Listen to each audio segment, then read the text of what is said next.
They read aloud and text coding for In the Past Life Among the Iroquois Nations. Directions. Mark the correct letters next to the social institution as they appear in the text. You may use the reading key social institutions on the second page. In the past, life among the Iroquois nations.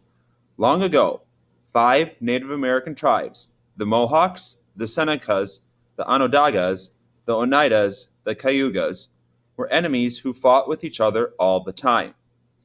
One day, 2 wise men named Deganawada and Hiawatha decided the fighting had to stop.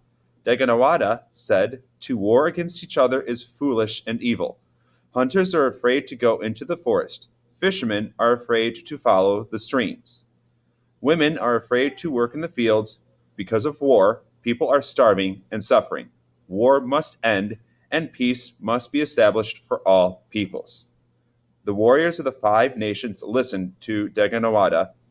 What he said made sense, so they threw down their weapons. The great peace forged by Deganawada and Hiawatha produced an unwritten but clearly defined framework for the Iroquois Confederacy. 3 principles, each with dual meanings, formed the foundation of the League government. The good word signified righteousness in action as well as in thought and speech. It also required justice through balance of rights and obligations. The principle of health referring to maintaining a sound mind and a sound body. It also involved peace among individuals and between groups. Thirdly, power meant physical, military, or civil authority.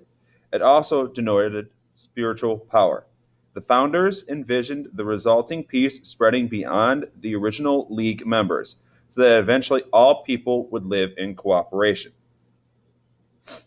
Under the structure of the Confederacy, the 50 clan chiefs from all the tribes came together to address questions of common concern at the council meetings. If no consensus could be achieved, each tribe was free to follow an independent course on that matter. There were 6 different languages spoken by the Iroquois nations: Mohawk, Seneca, Oneida, Onondaga, Cayuga, and Tuscarora. These languages are all related to each other, just as the European languages of Spanish, French, and Italian are all related to each other. Some Iroquois people could speak more than one of these languages. In particular, the important Iroquois men usually learned Mohawk, because Mohawk was the language they used at the council meetings and at Iroquois religious festivals. The Iroquois people lived in villages of longhouses. They were large, wood frame buildings covered with sheets of elm bark. Iroquois longhouses were up to 100 feet long, and each one housed an entire clan, as many as 60 people. The Iroquois planted gardens around their homes. They planted foods like corn, beans, and squash. They also hunted game and birds. They fished, and they gathered wild plants, berries, seeds, and nuts. Traditionally, a man and woman wishing to marry would tell their parents, who would arrange a joint meeting of relatives to discuss the suitability of the 2 people for marriage to each other. If no objections arose during this discussion, a day was chosen for the marriage feast. On the appointed day, the woman's relatives would bring her to the groom's home for the festivities. Following the meal, elders from the groom's family would speak to the bride about wifely duties, and elders from the bride's family told the groom about husbandly responsibilities.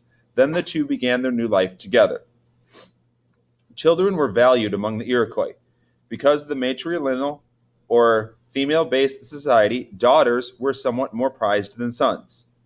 Until he was able to walk, an Iroquois baby spent his or her days secured to a cradle board, which his mother would hang from a tree branch while she worked in the fields. Babies were named at birth. Then, when the child reached puberty, an adult name was given as well. Mothers had the primary responsibility for raising their children and teaching them good behavior.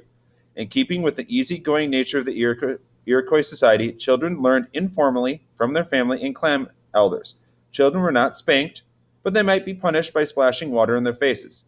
Difficult children might be frightened into better behavior by a visit from someone wearing the mask of the long nose, the cannibal clown of the underworld. From ancient times, the Iroquois believed that a powerful spirit called Aranda permeated the universe.